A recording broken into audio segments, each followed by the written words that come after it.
Hola, yo soy la doctora Alexandra Zamora y te doy una muy cordial bienvenida a este canal, donde hoy estaremos conversando sobre un tema de actualidad, un tema pertinente, y es sobre la percepción, este tema de que el ser humano es lo que él perciba que es.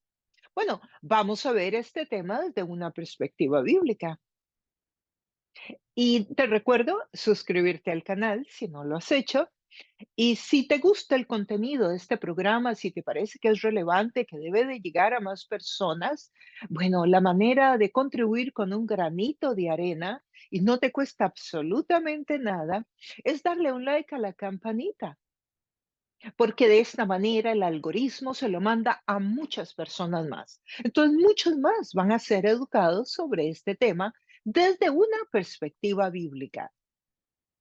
Bueno, sin más, vamos a continuar entonces. Perspectiva bíblica sobre este tema de la autopercepción, que es parte de la agenda global actual. Y para darle base a este estudio, porque siempre, pues, nos ocupamos de dar una reflexión bíblica, o sea, la perspectiva bíblica. Vamos a estar estudiando el capítulo 3 en el libro de Génesis. El libro de Génesis, Génesis significa orígenes. Entonces, vamos a ver desde el mismo inicio en los fundamentos de la creación y de la humanidad algunos elementos importantes que arrojarán muchísima luz para que todos nosotros podamos entender mejor este tema de la percepción, de la autopercepción que tanto se conversa hoy, pero desde una perspectiva bíblica. Y desde luego lo hacemos siempre teniendo consideración y empatía con todas las personas que están recibiendo este mensaje independientemente de su postura.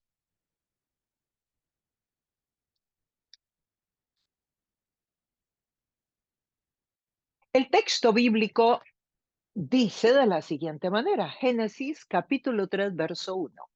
La serpiente era más astuta que todos los animales del campo que Dios, el Señor, había creado.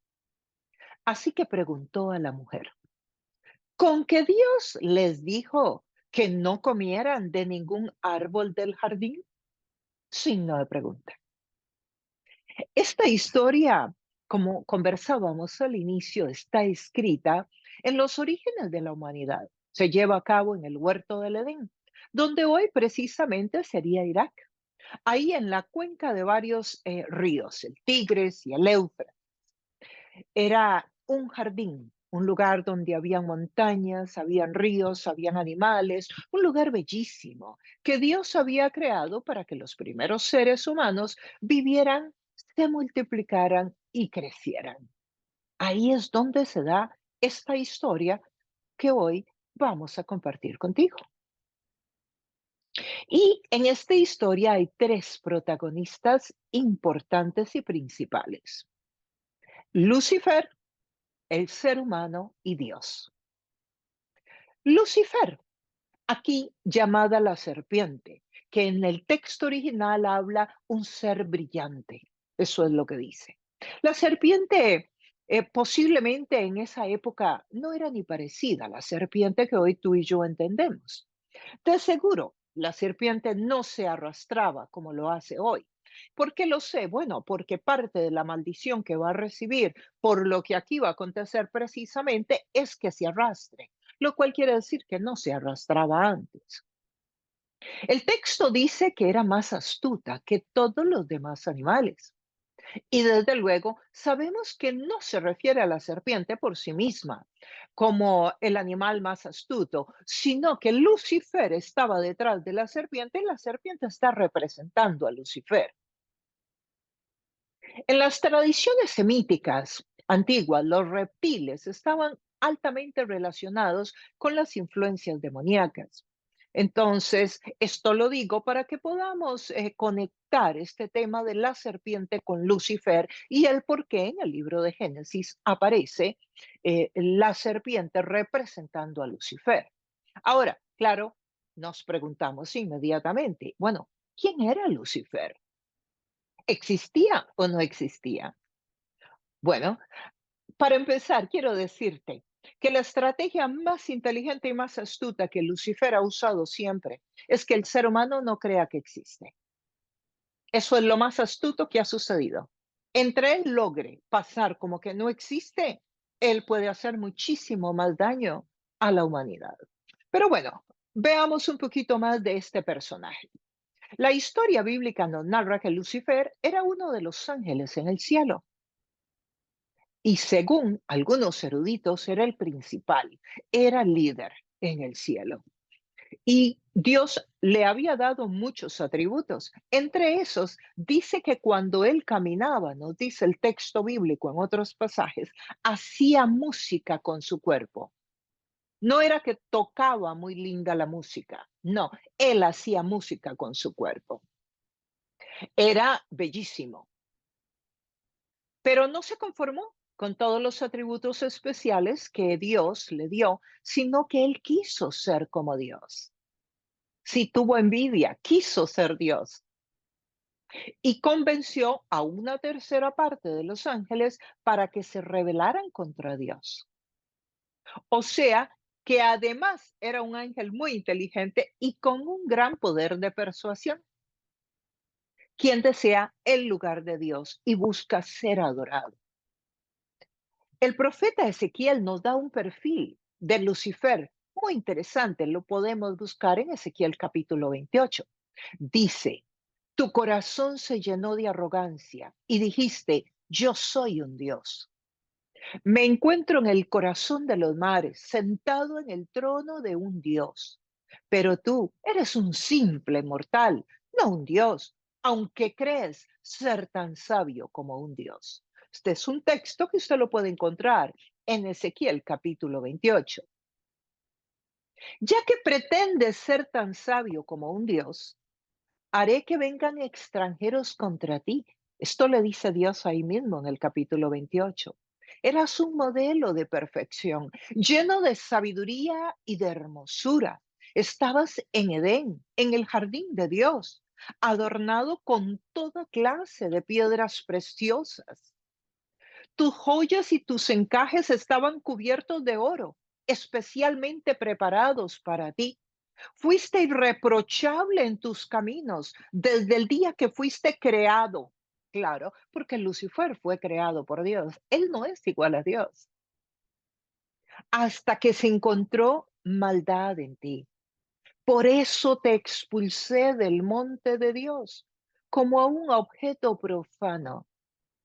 A causa de tu hermosura, tu corazón se llenó de orgullo.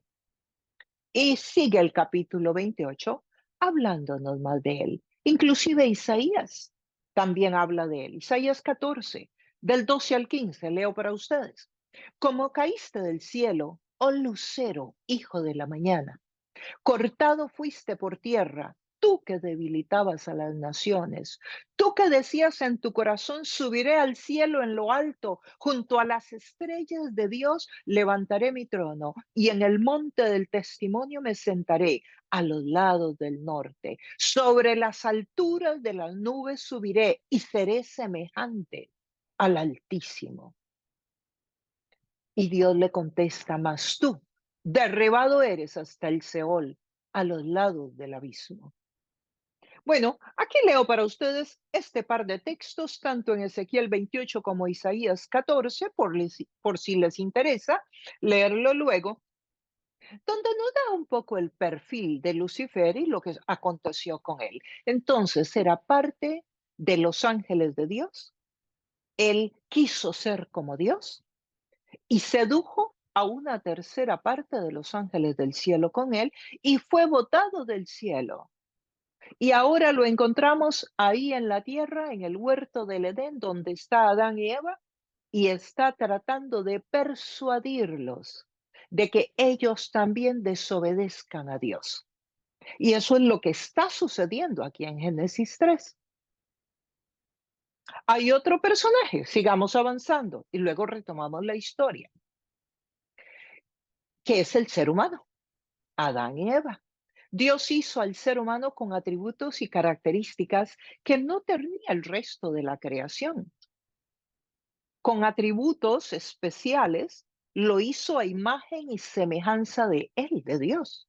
Y estos atributos que le confirió al ser humano no se los dio a las demás criaturas como los animales. Si Dios hizo al ser humano diferente, y eso lo estudiamos en el estudio anterior, precisamente usted lo encuentra aquí en esta serie. Usted lo puede encontrar acá como la perspectiva bíblica de Dios sobre la creación del ser humano. Así que el ser humano es especial para Dios. Dios lo hizo especial y lo hizo semejante a Él en moral, en intelecto, en espiritualidad.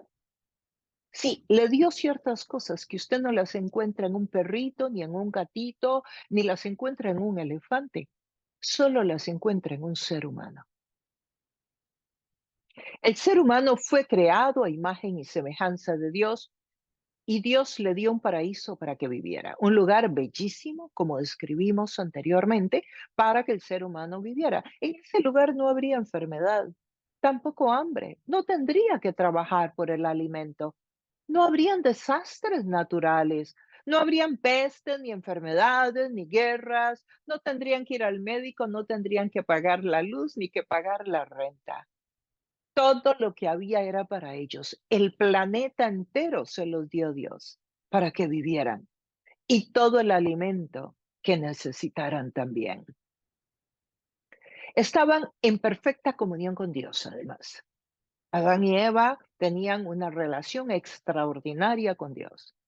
Este fue el diseño original de Dios. Esto es lo que va a volver a suceder. De hecho, cuando leemos el libro de Apocalipsis, nos vamos a encontrar que Dios volverá a hacer un cielo nuevo y una tierra nueva, porque el plan original de Dios se va a restablecer y al final de los tiempos es su cumplimiento.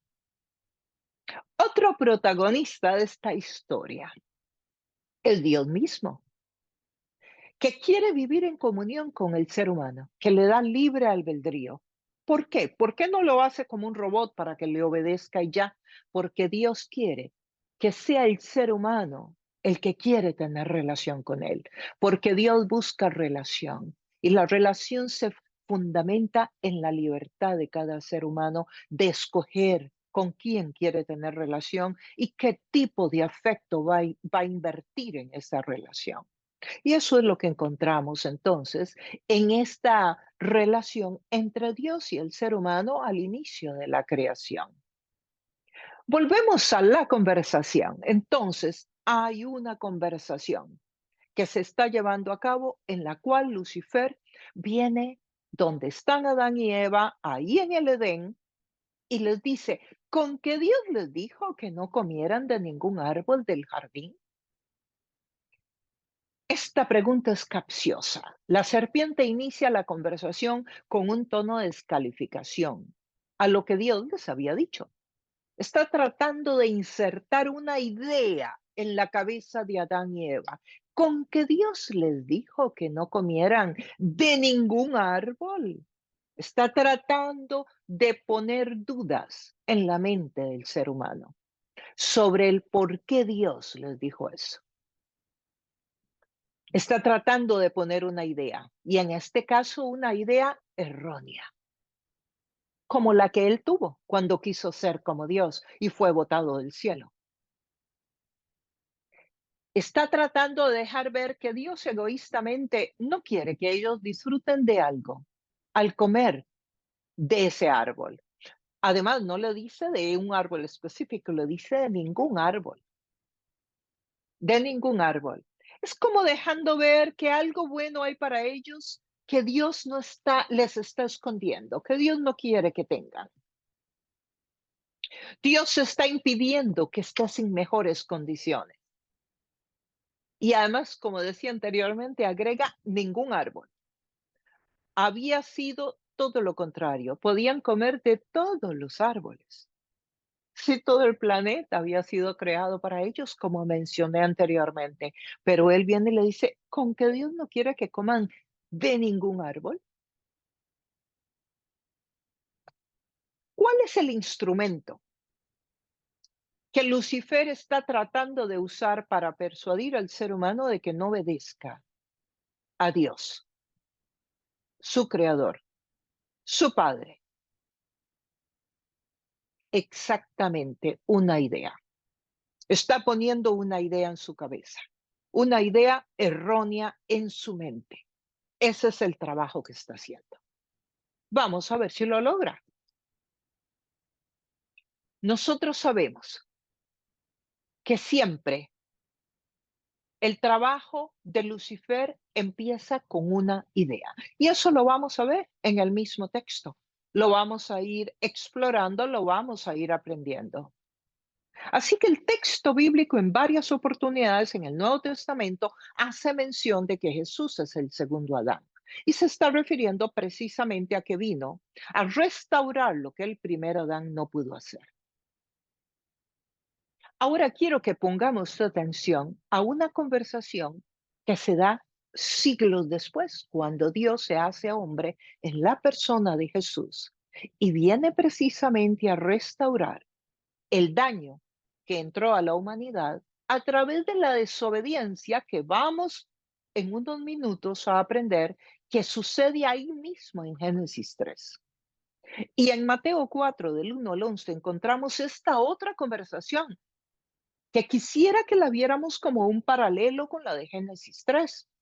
En Génesis 3 encontramos a Lucifer viniendo a hablar con Adán y Eva y a insinuarles que no tienen por qué creerle a Dios cuando les dijo que no comieran de ningún árbol del huerto del Edén. En esta conversación de Lucifer, el mismo Lucifer, pero ahora con Jesús siglos después, dice así, Mateo 4. Luego el Espíritu llevó a Jesús al desierto para ser tentado por el diablo. Después de ayunar 40 días y 40 noches, tuvo hambre.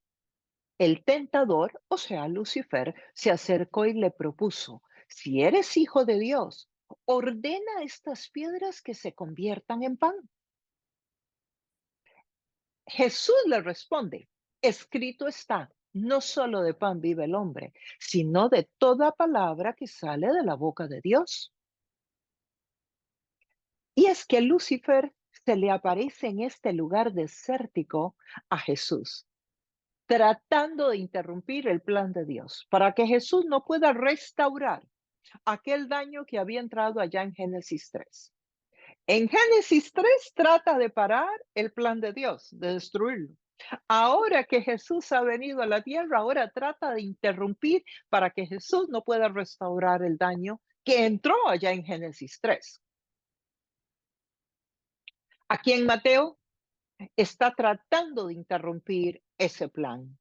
¿Cómo lo está tratando de hacer? Con una idea errónea en la mente de Jesús. Está poniéndole a Jesús en su mente, está diciéndole que convierta las piedras en pan, que no ayune, que para qué va a ayunar, que no es necesario, que él no tiene por qué sufrir, que si él es hijo de Dios, Dios le tiene que proveer, que no se preocupe, que haga esas piedras en pan. Claro, Lucifer sabe que Jesús puede convertir esas piedras en un bakery francés si quiere y tener un baguette espectacular. Le está diciendo a Jesús que use su poder para interrumpir lo que Dios le había pedido que hiciera, fue que se metiera en este ayuno, porque el texto nos dice que este ayuno fue el Espíritu quien se lo pidió a Jesús. Y Lucifer está tratando de persuadirlo para que rompa el ayuno. Y no solo lo rompa, para que use el poder que tiene para algo personal, para que convierta las piedras en pan. Y no es un tema de poder. Jesús tenía el poder, como dije anteriormente, hasta de hacer una pastelería francesa en medio del desierto. Es el tema de que Lucifer está tratando de interrumpir el plan de Dios. ¿Y cómo lo está haciendo? Con una idea, poniendo una idea en la mente de Jesús. Una idea que si Jesús la lleva a cabo, se convierte en una acción que destruiría la restauración del plan de Dios. ¿Por qué? Porque ahora vendría entonces un segundo Adán, o sea, Jesús, también a someterse a la voluntad de Lucifer en lugar de perseverar en la obediencia a Dios. Entonces, las ideas erróneas juegan un rol importantísimo, importantísimo en el plan de Dios. El enemigo trata de poner ideas erróneas para interrumpir el plan de Dios.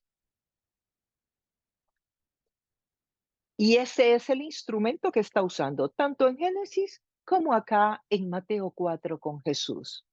Pero bueno, continuemos la conversación allá en Génesis. Vámonos de nuevo a Génesis, capítulo 3, verso 2. Continúa así. Podemos comer, aquí le contesta Eva, podemos comer del fruto de todos los árboles, respondió la mujer. Pero en cuanto al fruto del árbol que está en medio del jardín, Dios nos ha dicho, no coman de ese, ni lo toquen. De lo contrario, van a morir. Si el enemigo, Lucifer, le dijo a Adán y Eva, de ningún árbol, aquí ella se defiende un poco y le dice, no, no, no. Dios no dijo que ningún árbol, dijo que de este árbol que está en el centro. Y no solamente dijo que no lo comiéramos, dijo que ni siquiera lo tocáramos, porque vamos a morir. La mujer le argumenta, se defiende un poco. ¿Y es por qué? Porque sabía que le traería la muerte. Dios le explicó. Dios les dijo que si comían o lo tocaban, morirían. Algo gravísimo, gravísimo. Porque es a través de precisamente esa desobediencia que entra el pecado en la humanidad. Antes de eso no había pecado. Ellos estaban ahí en el paraíso, tenían todo para comer, tenían todo para disfrutar. Ya Dios les había dado el mandato de multiplicarse, por si alguno está pensando que el pecado original era tener sexo, no, de ninguna manera. Ya en este momento ya Dios les había dicho que se multiplicaran y la forma de multiplicarse era teniendo sexo. Así que no era el sexo el pecado original, como algunos piensan algunas veces. Continuamos, el verso 4. Pero la serpiente dijo a la mujer, no es cierto, no van a morir. Dios sabe muy bien que cuando coman de ese árbol, se les abrirán los ojos y llegarán a ser como Dios, conocedores del bien y del mal. De nuevo, una idea. Le está tratando de poner, primero le insinuó con la pregunta, como que Dios quería ocultar algo y Dios quería manipular algo y por eso no lo dejaba comer. Le insinuó que Dios no lo dejaba comer de ningún árbol. Ahora que ella le dice, no, sí nos deja comer de todo, solo de este no, porque morimos, le dice, no, no es cierto, no van a morir. De nuevo, está tratando de poner una idea errónea, una mentira en la mente de Adán y Eva para que ellos desobedezcan a Dios. Y les dice, Dios sabe muy bien que cuando coman de ese árbol, es que no solamente no van a morir, es que se les van a abrir los ojos, les dice. O sea que van a tener una sabiduría, que van a tener un poder. Y les dice luego, y van a llegar a ser como Dios. ¿Se acuerdan? ¿A qué les parece? ¿A qué les recuerda esto? Claro, cuando leímos Isaías y Ezequiel. Eso es lo que él creía y por eso él fue botado del cielo, porque él quería ser como Dios y ahora está tratando de pasarle esa idea a Adán y Eva también. Lucifer continúa persuadiendo con esta idea errónea. No es verdad lo que Dios ha dicho. No le crean a Dios. Les aseguró que no iban a morir, que Dios no los va a juzgar, que no hay castigo. Y posiblemente nos parezca común aquello de Dios es amor, Dios es bueno, y eso significa que no habrá consecuencias por desobedecer a Dios. Claro que hay consecuencias por desobedecer a Dios. La paga del pecado es muerte. La primera sugerencia es que Dios era egoísta, que Dios Sabe que cuando coman de ese fruto tendrán un gran conocimiento, serán sabios, tendrán el poder como Dios. Esto nos tiene que recordar los versos cuando leímos sobre el perfil de Lucifer en Isaías y en Ezequiel. Si tú no estás contenta, Eva, come de ese árbol. Es más o menos lo que le está diciendo. Lo mismo le dijo a Jesús. Si la estás pasando mal con este ayuno, convierte esas piedras en un pedazo de pan recién salido del horno y ya, y olvídate del ayuno que Dios te mandó a hacer. Tampoco te voy a castigar a ti. Debes de hacer lo que a ti te gusta. Más o menos ese es el mensaje. Bueno, continuemos en la conversación ahora entre Jesús y Lucifer. Vayámonos de nuevo a Mateo siglos después. Mateo 4. Luego el diablo lo llevó a la ciudad santa e hizo que se pusiera de pie sobre la parte más alta del templo y le dijo, si eres hijo de Dios, tírate, pues escrito está, ordenará a sus ángeles que te protejan y ellos te sostendrán en sus manos para que no tropieces con piedra alguna. Ahora va y lo pone en un edificio alto y le dice que se tire, que se mate, o sea, que se tire desde la punta del edificio. Eso es lo que le está diciendo. Ahí mismo, en el desierto, se lo lleva y le hace esta propuesta a Jesús, que se tire desde ahí. ¿Por qué no te tiras? Rompe las reglas establecidas por Dios. Tú puedes violar las reglas, nada te va a pasar. Tú eres hijo de Dios, no va a hacerte daño nada. Lo mismo que le dijo a Eva, no vas a sufrir, no hay castigo, no hay consecuencias, haz lo que quieras. Lo mismo que le dice a mucha gente hoy, con todos estos temas que están saliendo del horno hoy día y que están en discusión en los diferentes lugares, en la media, en las redes sociales, en las noticias, en nuestra mesa. Hagan lo que quieran, no se preocupen de lo que Dios piensa, no va a pasar nada. Dios no castiga a nadie. Es que Dios no quiere que ustedes disfruten, eso es lo que pasa. Ese tema de la religión. Eso es Dios tratando de quitarle al ser humano el privilegio del placer, de disfrutar lo que quieran.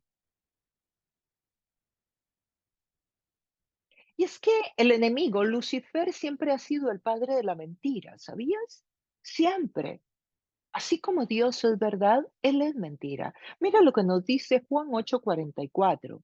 Ustedes son de su padre el diablo, cuyos deseos quieren cumplir. Desde el principio, Lucifer, este ha sido un asesino y no se mantiene en la verdad porque no hay verdad en él. Cuando miente, expresa su propia naturaleza porque es un mentiroso. Es el padre de la mentira. Él es el padre de la mentira. Él es el padre de la mentira, si él se mueve en la mentira. Por eso es que él pone ideas erróneas, que son mentiras en las personas. Las puso en Adán y Eva, trató de ponerlas en Jesús y trata de ponerlas hoy en nosotros. Y desde luego, él siempre tratando de sembrar la duda. Vamos a saber tanto como Dios. Al traspasar los límites establecidos de Dios, lo único que va a suceder es que somos como Él, somos dioses. Y además provoca en Adán y Eva un poco como de resentimiento, ¿verdad? Como que Dios les quería ocultar algo, les quería quitar el privilegio de que disfrutaran algo. La serpiente está acusando a Dios de motivos egoístas, de mantener al ser humano en un nivel por ahí inferior para él ser el que brilla. El enemigo le sugiere que el destino del ser humano es ser Dios y que Dios se lo quiere impedir, que Dios está celoso. El verso 6 en Génesis 3. La mujer vio que el fruto del árbol era bueno para comer, o sea, a los ojos era apetitoso y que era atractivo a la vista y era deseable para adquirir sabiduría. Así que tomó el fruto y comió. Le dio a su esposo que estaba con ella. En ese momento los dos recibieron los ojos abiertos, se les abrieron los ojos y tomaron conciencia de que estaban desnudos. Ellos no se habían percibido de eso. ¿Por qué? Porque mientras no comieran de ese árbol, no iban a discernir el bien y el mal. Dios los tenía viviendo de una forma maravillosa, no conocían del pecado. Les decía anteriormente, no habían desastres naturales, no había hambre, no había pobreza, no había enfermedad. O sea, era una maravilla donde vivían y cómo vivían. En ese momento se acabó. Todo eso se acabó. Y a través de esa desobediencia entra en el mundo el pecado, la maldad, las guerras, la muerte, el hambre, las tristezas, los sufrimientos, las luchas, los desastres naturales y todos los dolores y sufrimientos que hoy padecemos. Por eso Jesús vino, para restaurar eso. Y por eso el enemigo volvió a tratar de interrumpir ese plan, como leíamos anteriormente. El enemigo siempre está tratando de interrumpir el plan de Dios. Y si no, continuemos en Mateo 4, en esa conversación entre Jesús y Lucifer.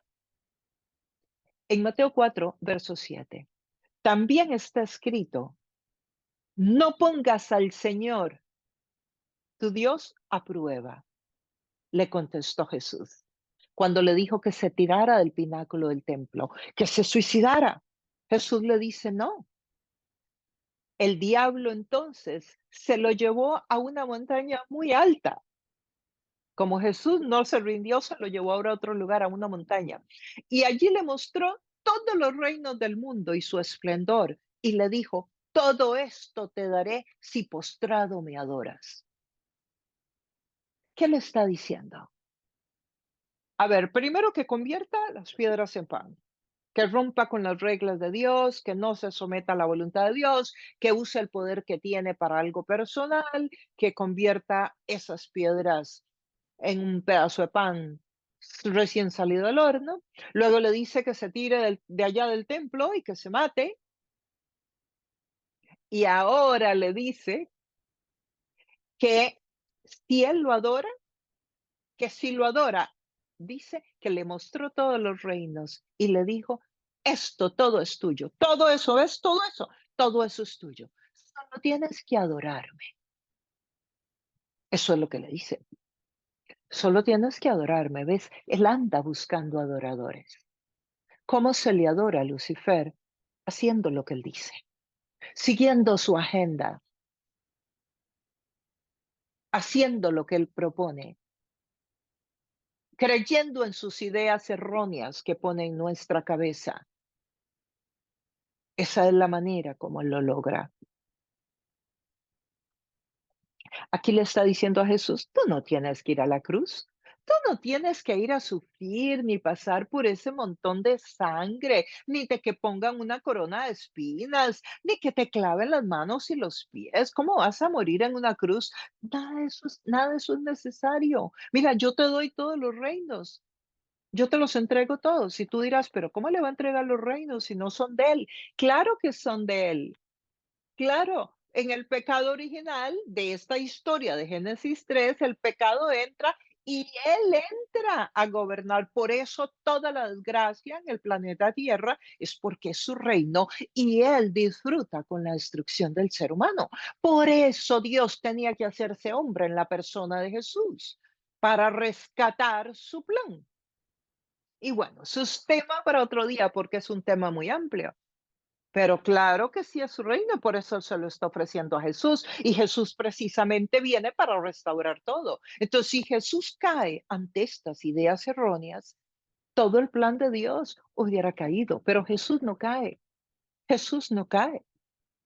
El enemigo le ofrece todo esto, pero Jesús no cae. Jesús le contesta, vete, Satanás, porque escrito está, adora al Señor tu Dios y sírvele solamente a Él.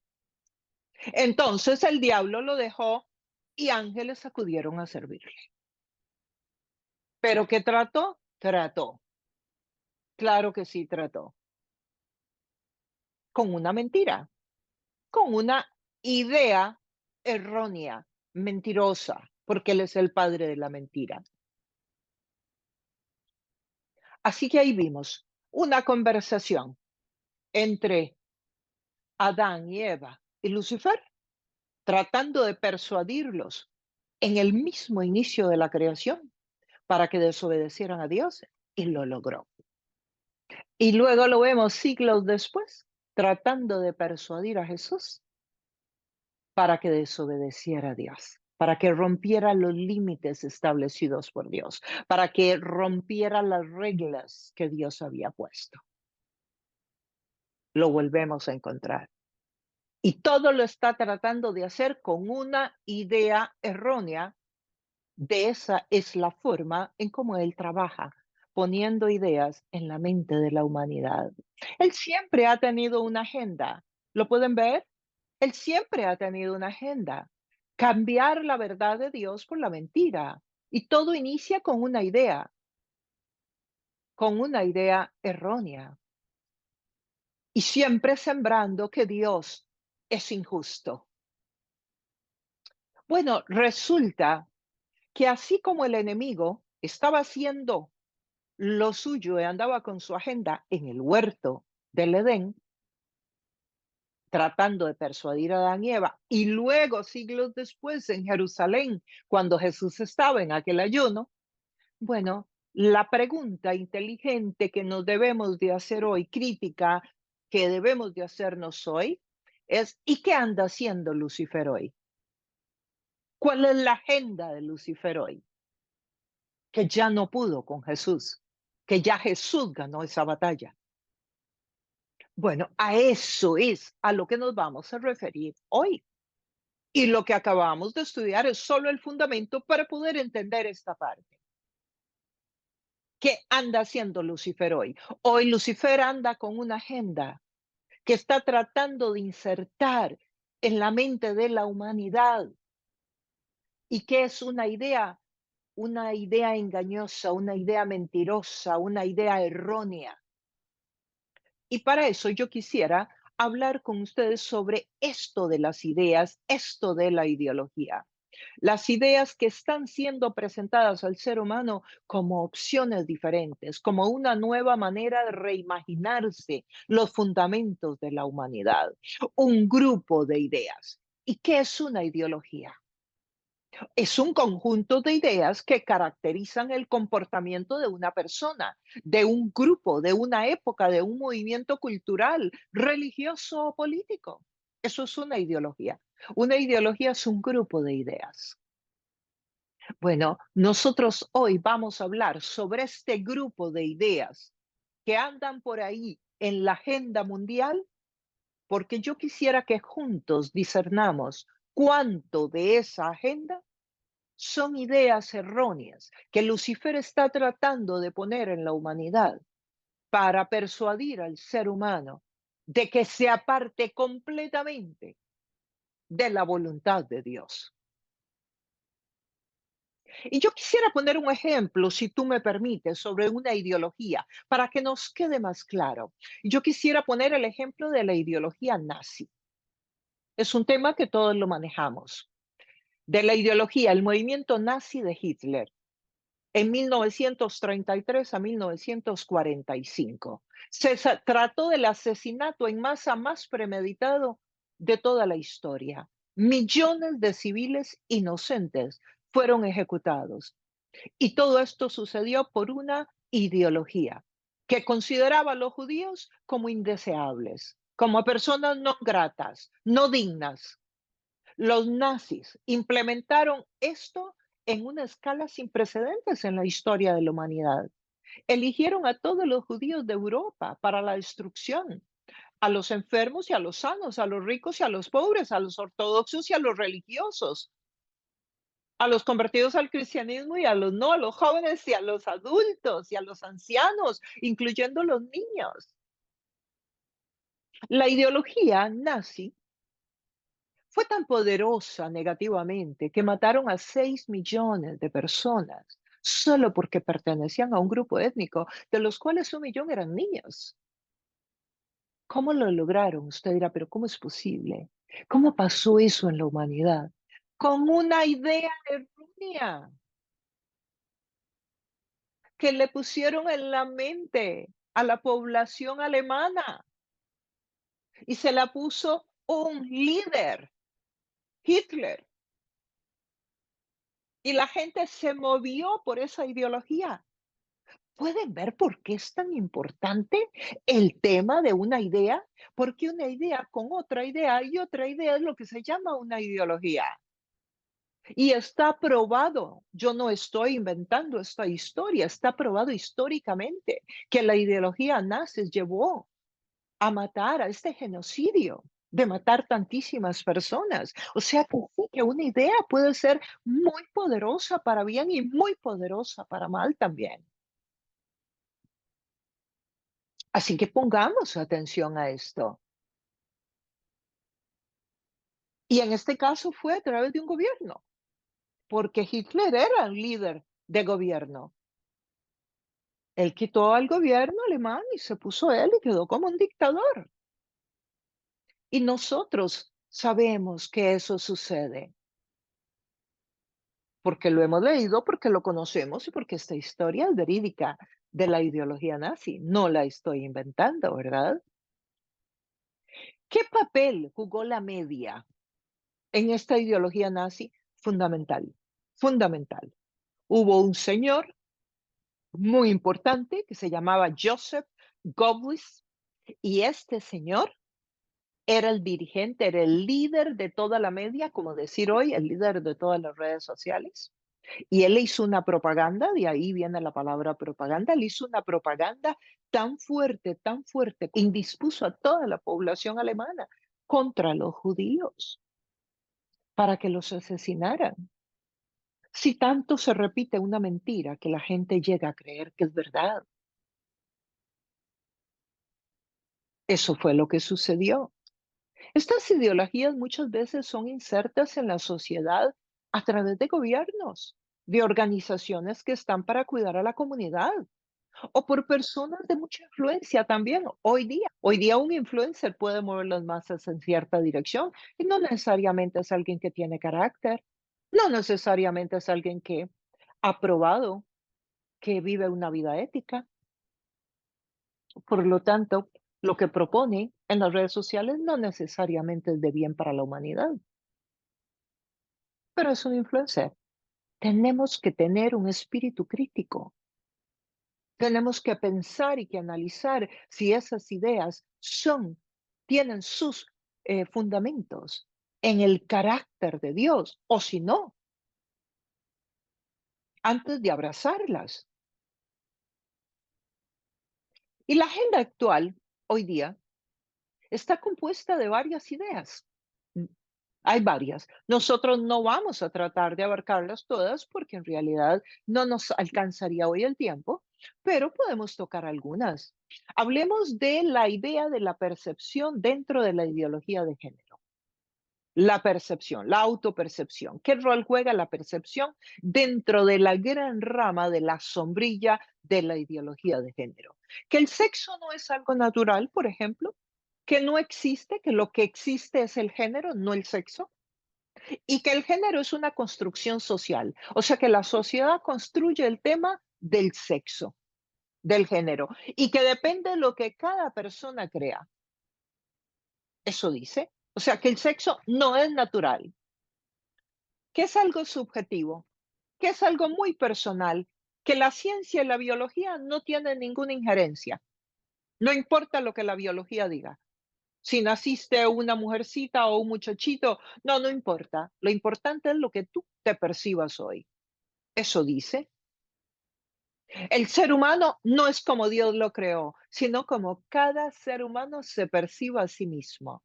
Esa es la idea que están tratando de poner en la mente de nuestros jóvenes, de nuestros niños. Ponen que el sexo se independiza del género, o sea que son dos cosas. Propone que todos nacemos con un sexo neutro y luego escogemos el género.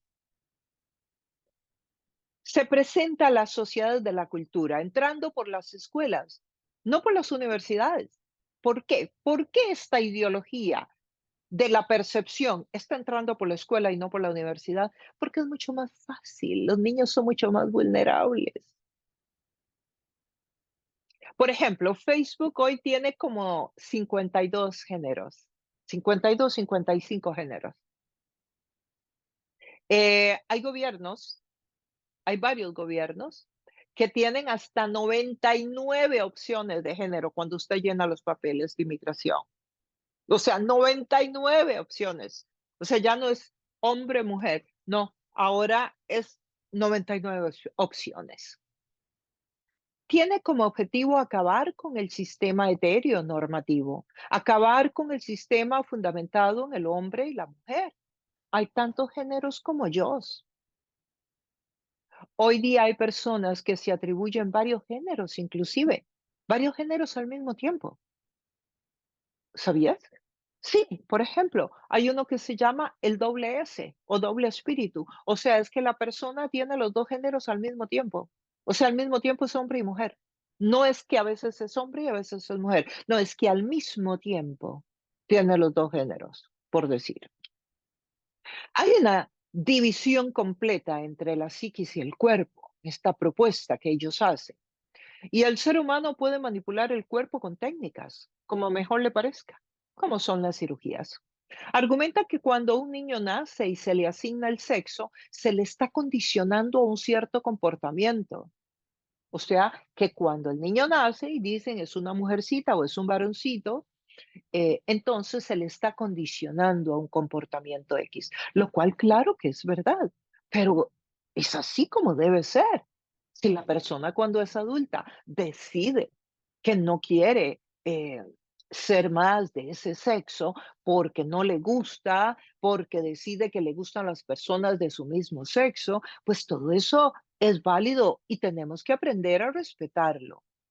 Porque si Dios le da al ser humano libre albedrío para que escoja qué hacer con su vida, y Dios no se mete y no violenta a nadie, ¿quiénes somos nosotros para violentar a alguien? Debemos de aprender a respetarlo.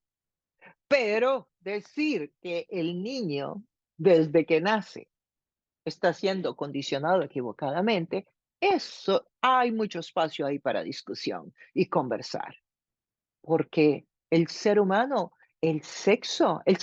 primero que nada recibe la vida en la misma concepción, en la misma concepción. Y el sexo le es dado al ser humano desde que está en el vientre de su madre, no se le asigna después. Vemos cómo la biología se pone al servicio de la maternidad inclusive. Quien creó al hombre y a la mujer pensó en muchos detalles. Hay una hormona que se llama oxitocina, que es la encargada de acelerar las contracciones a la hora del parto y también es encargada al mismo tiempo de producir empatía, de manera que le ayude a la mujer a enfrentar el dolor del parto, pero con la ternura que se necesita por el bebé. Bueno, esa hormona oxitocina, esa hormona, Dios se la da solamente a la mujer, el hombre no la tiene.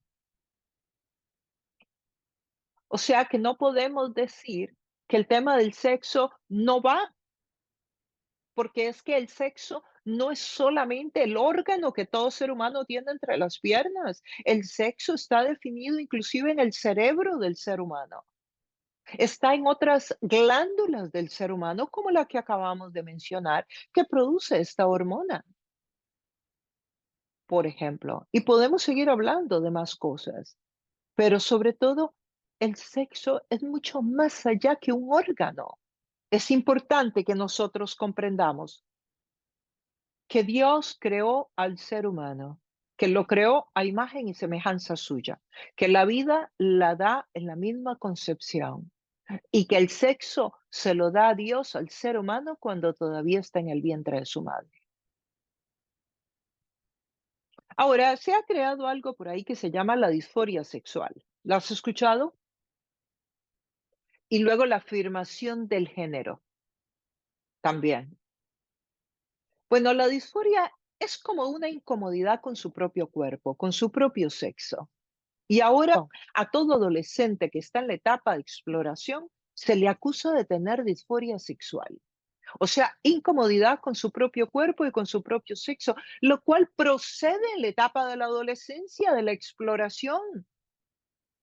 Muchas veces una persona, un joven, un adolescente está pasando por una situación de formación, de crecimiento. Bueno, hoy día la disforia sexual es como una etiqueta que se le está poniendo a todo joven que esté pasando por estas transiciones. ¿Es esto un diagnóstico para todas las personas que están pasando por esto? ¿O cada persona debe ser analizada? Debe ser estudiado su caso para saber qué es lo que le está sucediendo y poder encontrar las alternativas, las respuestas, para poder ayudarle, orientarle, inclusive acompañarle. Pero no, hoy día a todo joven que está atravesando por esta situación, sencillamente se le recomienda la cirugía, que se mutile los órganos cuando esto no tiene reversa y le van a quedar unas marcas de por vida en su cuerpo y en su alma, además. Yo creo que tenemos que ser cuidadosos y cada caso verlo por separado, aisladamente, y darle acompañamiento a esa persona, a ese joven, a esa joven que está pasando por este momento. Y creo que dejarle un mensaje a un adolescente de que hay algo equivocado con su cuerpo, esto va a provocar mucha ansiedad, muchos desórdenes en su vida. Porque sabes que alguien puede ser homosexual y puede ser lesbiana y estar contento con su cuerpo. No necesariamente tiene que aplicarse una cirugía para quitarse los eh, órganos de su cuerpo, solo porque es gay o porque decidió ser gay. Yo creo que más bien debería de ofrecerse acompañamiento a estas personas. Y hoy surge esto que le ponen, que se llama tan bonito, afirmación y cuidado del género.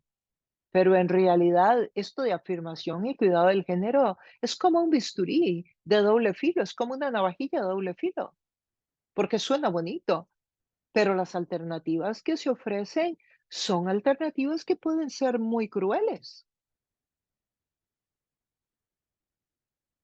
porque impide ver la realidad de lo que está sucediendo. Estas ideas en la mente de los niños y adolescentes los desestabilizan.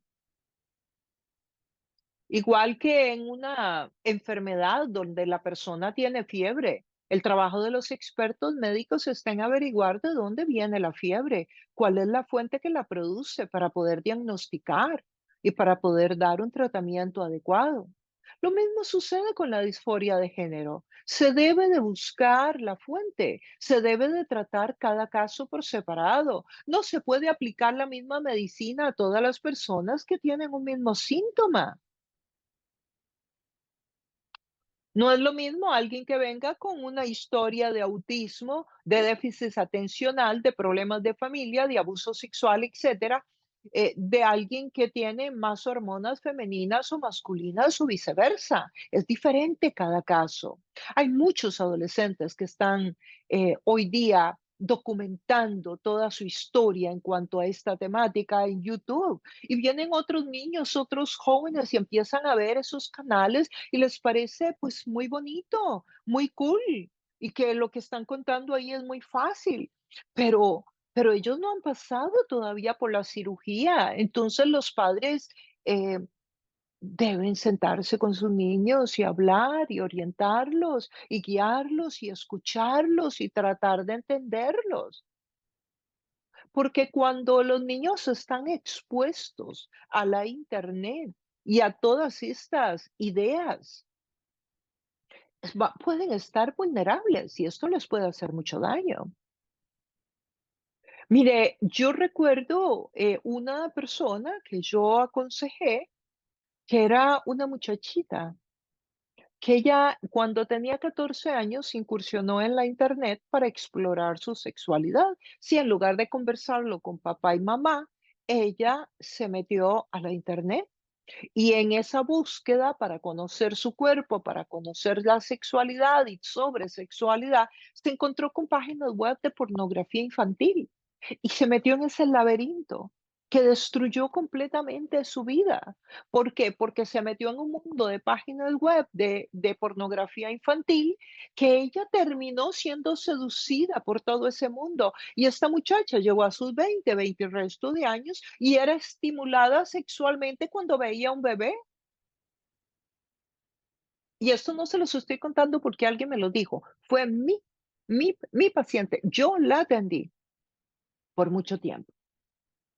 ¿Y saben qué? ¿Saben qué sucede? Que cuando un adolescente que está con su cerebro fresco, que está aprendiendo, es expuesto a toda esta serie de información, la va a absorber y puede crear caminos nuevos, de estímulos nuevos en su cerebro inclusive. Y esta joven vivió todo esto. Entonces, no me digan a mí que la Internet no ofrece todo este mundo de posibilidades y que esto no puede afectar a un joven que está en formación, que está en construcción su vida. Claro que sí le puede afectar. Entonces no podríamos aplicar para todos los jóvenes que tienen una disforia sexual hoy día el mismo diagnóstico y por lo tanto el mismo tratamiento. Tenemos que ver cada caso en particular, atender a cada persona, escuchar a cada joven y ver cómo podemos ayudarles y saber si verdaderamente son personas que quieren vivir una vida, una experiencia, conocerse en su sexualidad, o si son personitas que hay que esperar algunos años a que lleguen a una edad adulta para que tomen las decisiones, si verdaderamente la cirugía es el camino para ellos, pero aconsejarle a un joven de 10, 12, 13, 15 años que se haga una cirugía de los genitales, algo que no tiene reversa, y aún en algunos estados sin autorización de sus padres. Eso, eso es una idea bien errónea, porque si alguien tiene que estar involucrado en la vida de los niños, son sus padres.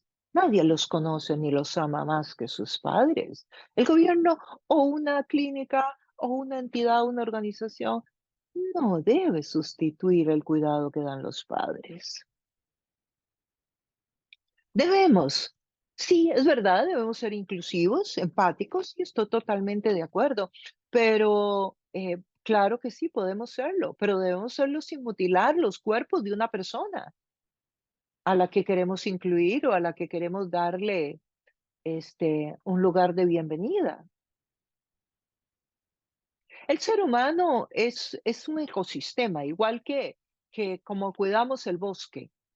Si nosotros hacemos daño a una parte del bosque, le hacemos daño a todo el bosque. De la misma manera, si una persona se quita varios órganos del cuerpo, le va a afectar en otras áreas de su vida. Los pechos no son solamente objetos para que los hombres los miren, también son parte de un ecosistema, cumplen una función en el cuerpo de la mujer para la reproducción, etcétera. Entonces, quitarse los pechos en la vida de una muchachita no necesariamente va a resolver su tema con el género, porque la mujer es mucho más que un par de pechos. Podría ser que en lugar de un bisturí, estos adolescentes necesiten a alguien compasivo que los acompañe en este proceso de explorar,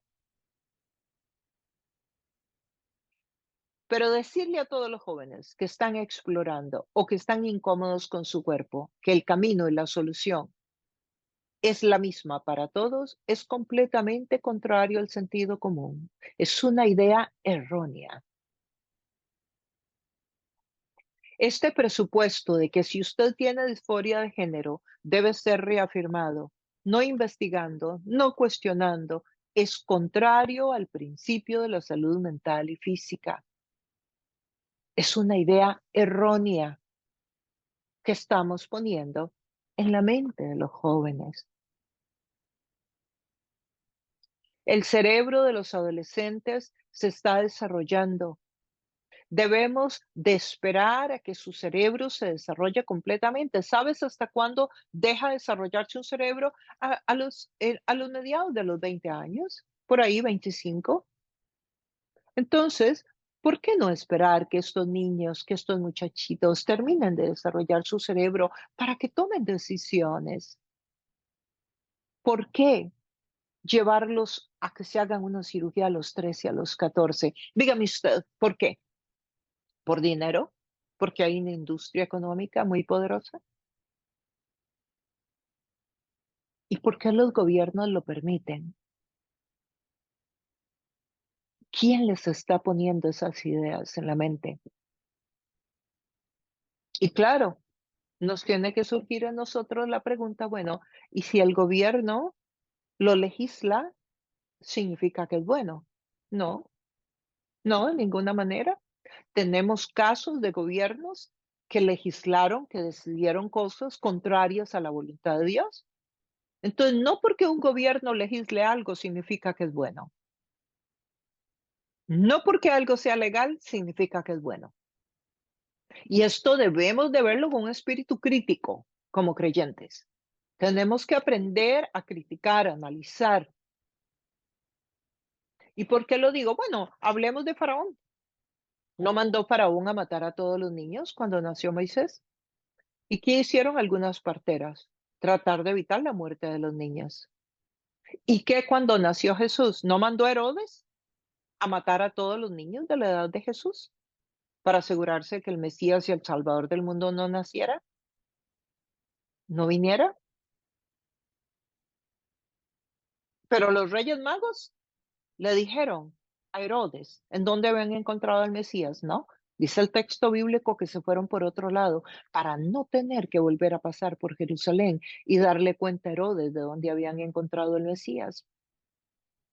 Entonces, nosotros como iglesia tenemos que tener un espíritu crítico y saber que no todo lo que un gobierno define está basado en principios bíblicos y cuidado, no puede oponerse a la palabra de Dios. Entonces, claro, te va a surgir la pregunta, bueno, ¿y entonces qué hacemos? ¿Desobedecemos las leyes de los gobiernos? Bueno, Jesús dice que debemos de respetarlos, pero en ninguna parte dice que debemos de obedecerlas. Ahí te dejo para que pienses, ¿qué vas a hacer? ¿Qué vas a hacer? ¿Cómo lo vas a manejar?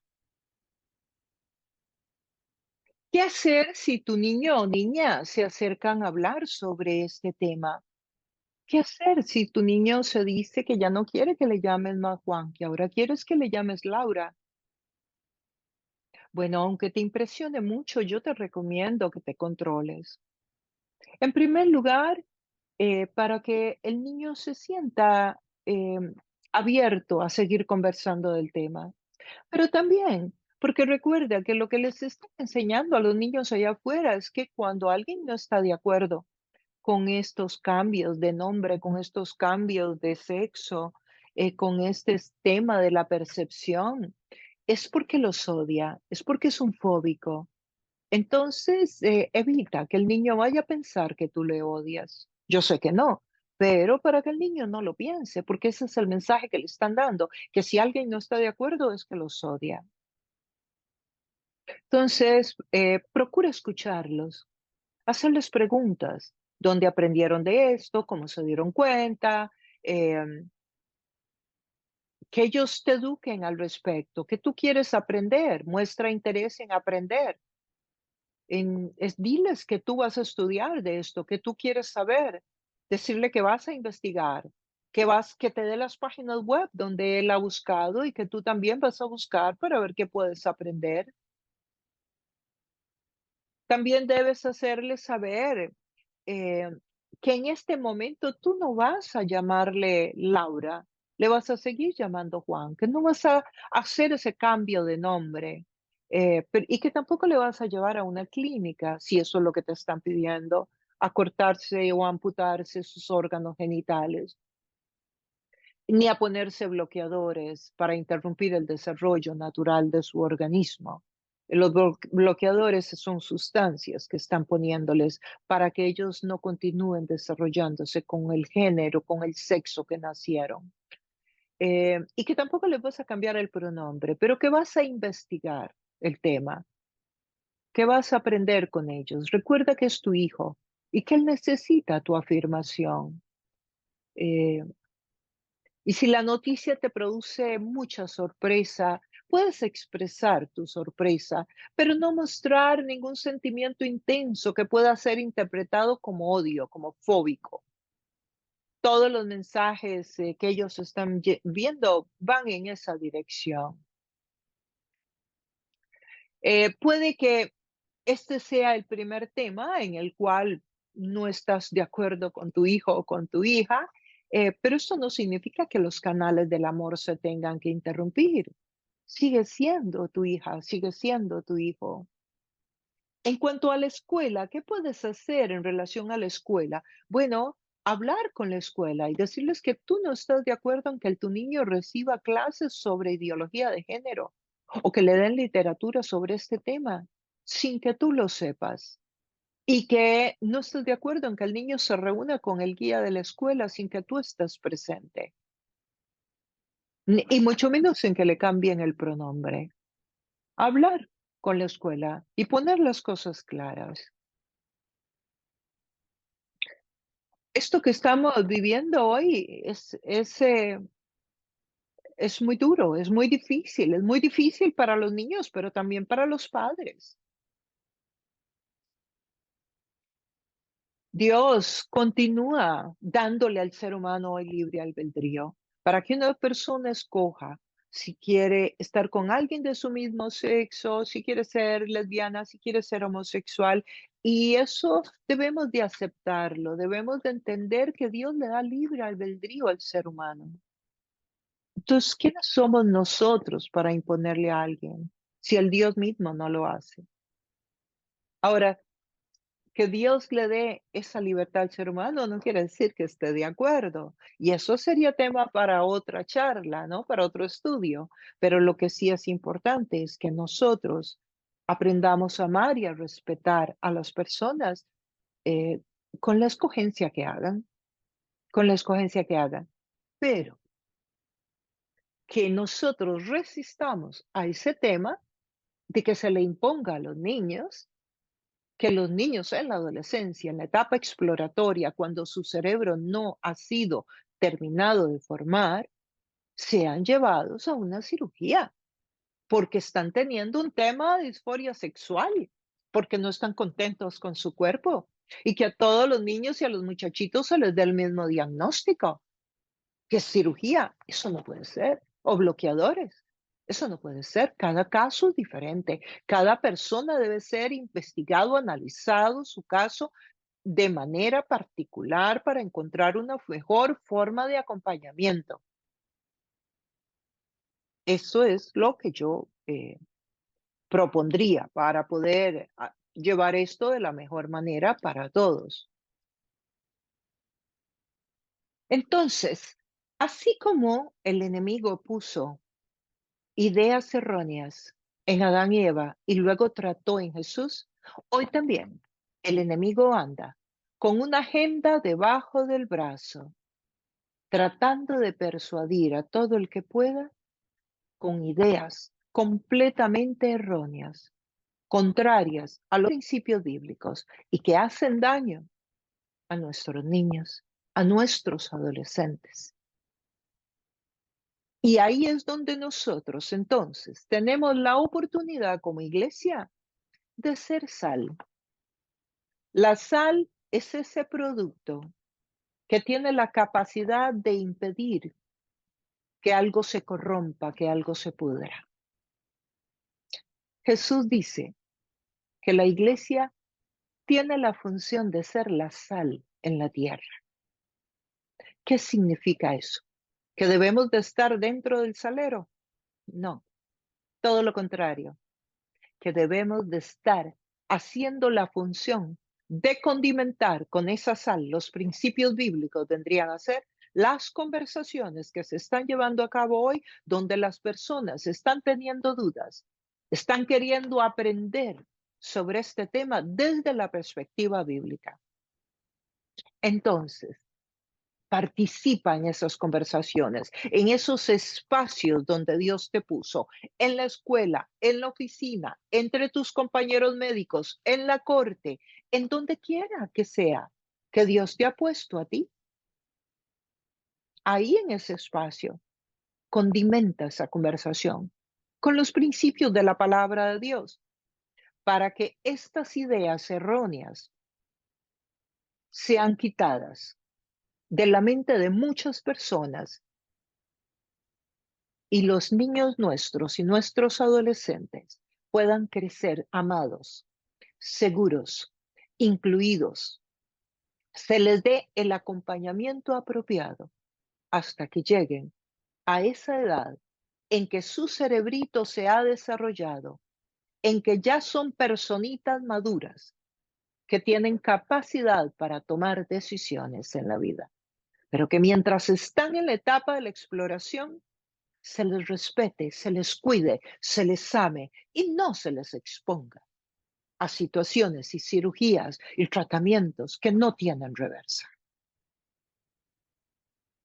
Seamos sal y la sal no cumple ninguna función dentro del salero, la cumple fuera del salero.